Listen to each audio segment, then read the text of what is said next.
natin. At habang niluluto, i-ready na nga natin itong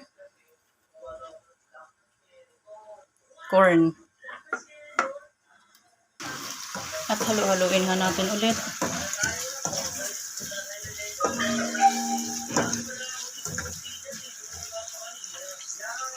At ilagay na nga natin itong corn.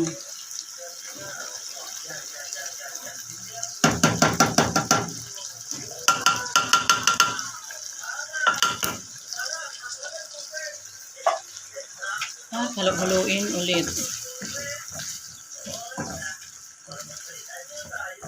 Sarap sana nito kung malalaki ang hipon kaso masyadong mahal. Hindi carry ng budget ko. Pwede na to. Hindi naman magre-reklamo yung dalawang bata nito. At takpan nga ulit natin saglit. Takpan ulit. At ito na nga at luto na. Serve na natin.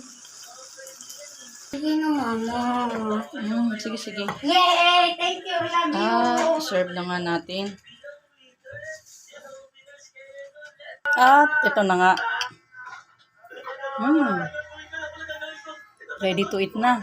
Mukha naman siyang masarap. Tinikman ko masarap naman eh.